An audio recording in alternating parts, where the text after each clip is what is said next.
ओम नमः चंडिकाय नमः। दुर्गा सप्तशती पाठ के पूर्व में देवी कवच का पाठ किया जाता है। जिन भी भक्तों को देवी की कृपा प्राप्त करनी हो और संस्कृत पढ़ने में थोड़ा सा भी संशय हो या संस्कृत पढ़ नहीं पाते हैं, वह यह देवी कवच का हिंदी अनुवाद भी श्रवण करें या वीडियो में बताए गए पेजों में पढ़कर उसके साथ में उच्चारण करें तो भी माँ भगवती की कृपा प्राप्त होती है। इस विषय वीडियो में बताए गए विषय आपको पसंद आए तो वीडियो को लाइक करें, शेयर करें और सब्सक्राइब करें चैनल को। ओम नमः चंडिकाय नमः। अथ देवी कवच प्रारंभ। ओम चंडिका देवी को नमस्कार है। मार्कंड जी ने कहा, पितामह, जो इस संसार में परम गोपनीय तथा मनुष्यों की सब प्रकार से रक्षा करने वाला है और जो अब तक आपने दूसरे किसी के सामने प्रकट नहीं किया हो, ऐसा कोई साधन मुझे बताइए।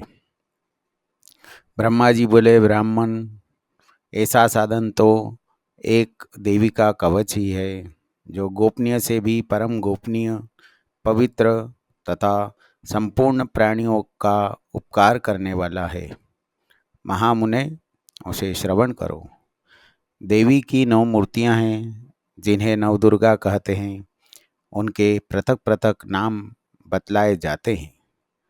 प्रथम नाम शैलपुत्री, गिरिराज हिमालय की पुत्री पार्वती देवी, यद्यपि ये सबकी अधीश्वरी है।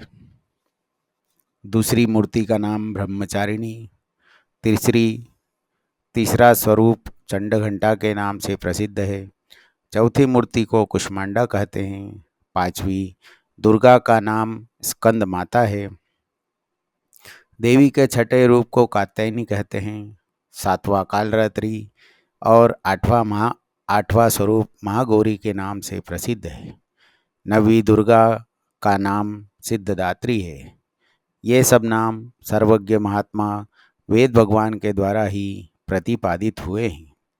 जो मनुष्य अग्नि में जल रहा हो, रणभूमि में शत्रुओं से गिर गया हो, विषम संकट में फंस गया हो तथा इस प्रकार भय से आतुर होकर जो भगवती दुर्गा की शरण में प्राप्त हुए हो, उनका कोई भी कभी अमंगल नहीं होता।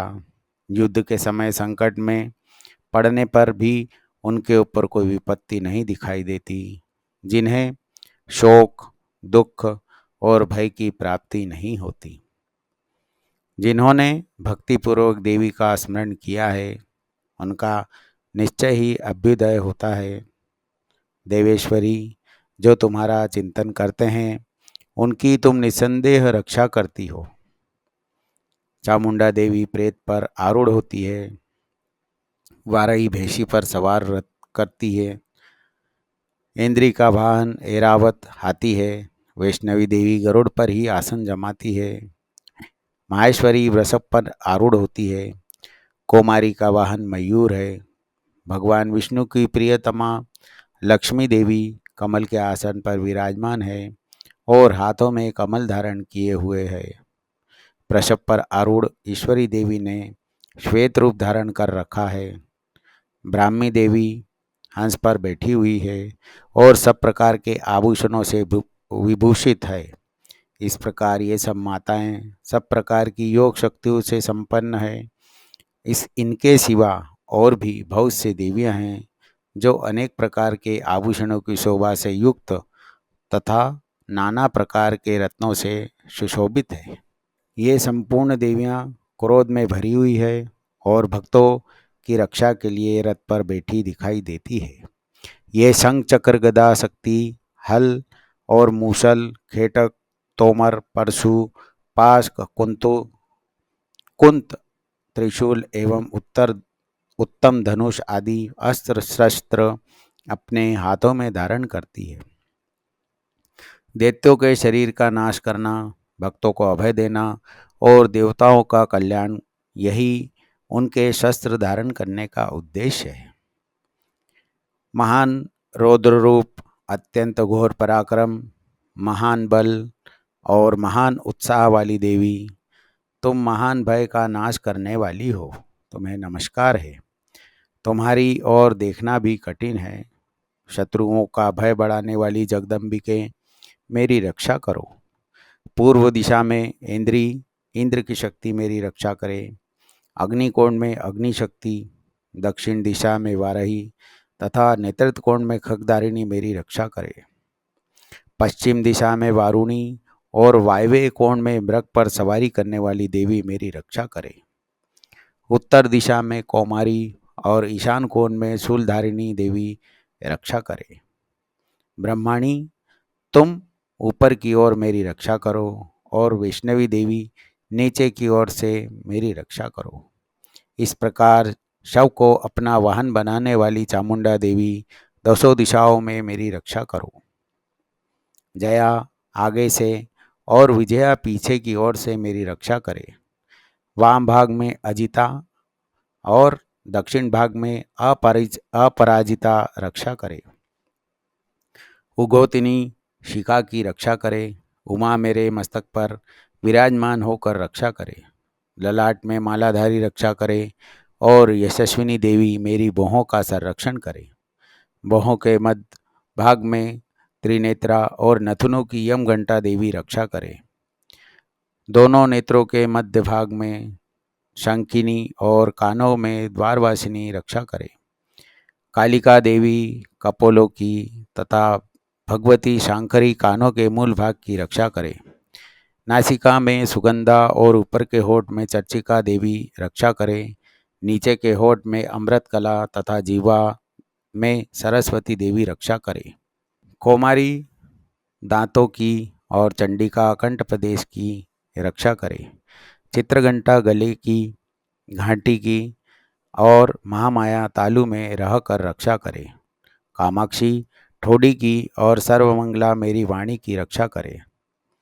भद्रकाली ग्रीवा में और धनुर्धरी पृष्ठ वंश मेरुदंड में रहकर रक्षा करे। कंठ के बाहरी भाग में नीलग्रीवा और कंठ के नल कुबरी रक्षा करे।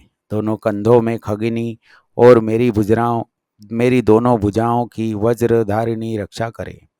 दोनों हाथों की दंडनी और उंगलियों में अंबिका रक्षा करे। शूलेश्वरी नखों की रक्षा करे। कुलेश्वरी कुक्षी पेट में रहकर रक्षा करे। महादेवी दोनों स्तनों की और शोक विनाशिनी मन की रक्षा करे।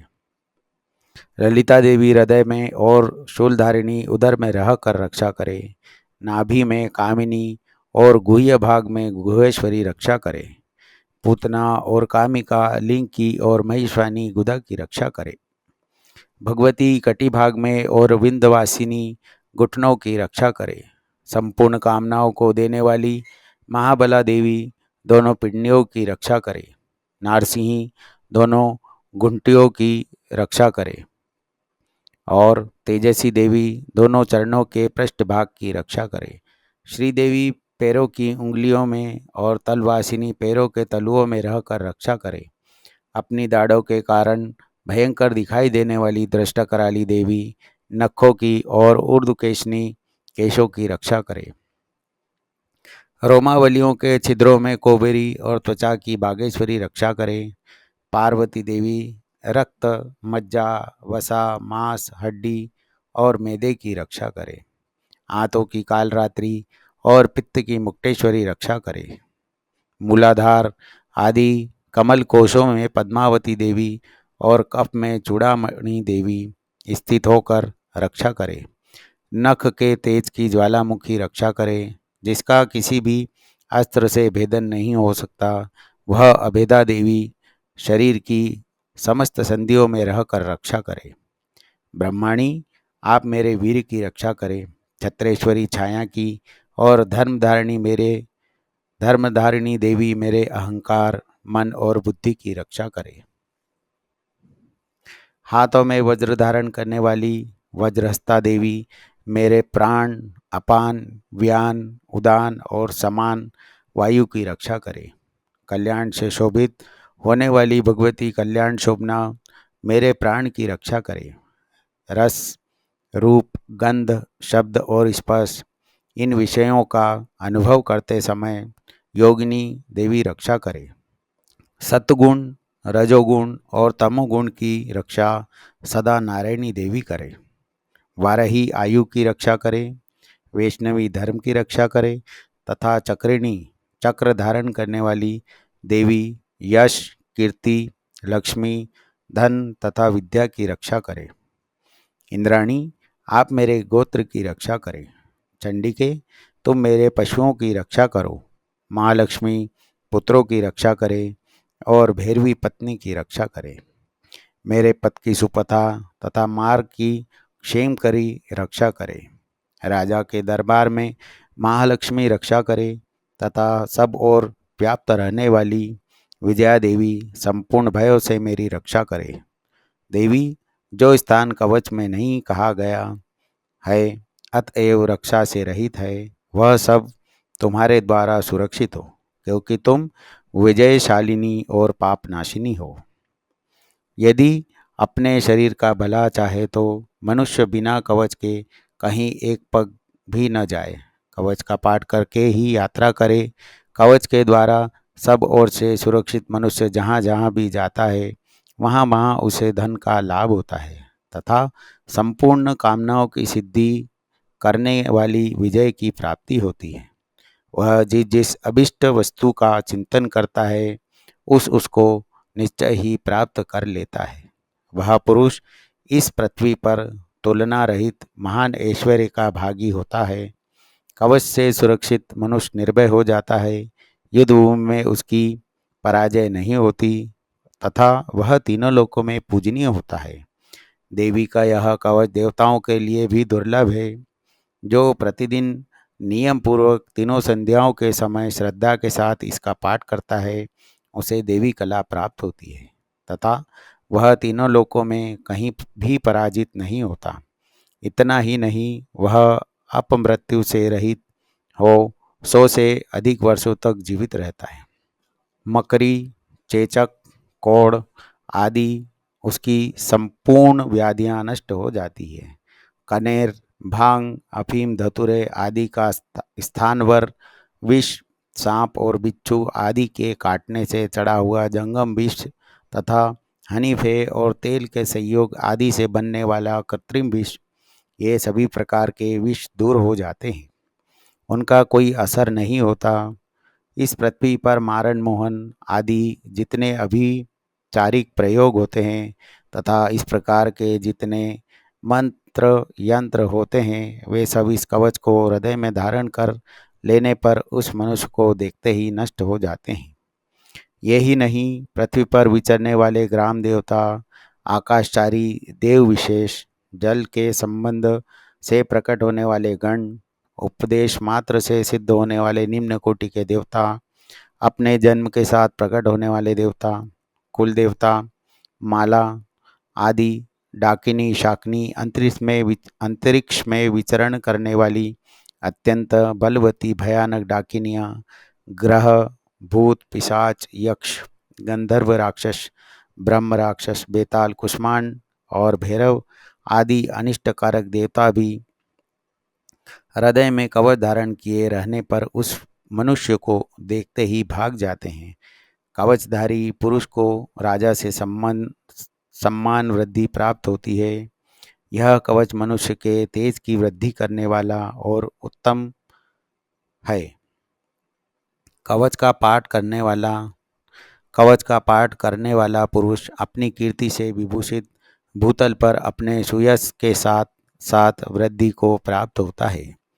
जो पहले कवच का पाठ करके उसके बाद सप्तशती चंडी का पाठ करता है उसकी जब तक पर्वतमन और काननों सहित यह पृथ्वी टिकी रहती है तब तक यहाँ पुत्र पौत्र आदि संतान परंपरा बनी रहती है। फिर देह का अंत होने पर वह पुरुष भगवती महामाया के प्रसाद से नित्य परम पद को प्राप्त होता है, जो देवताओं के लिए भी दुर्लभ है। वह सुंदर दिव्य रूप धारण करता है और कल्याणमय शिव के साथ आनंद का भागी होता है। इति देवी कवच समाप्त।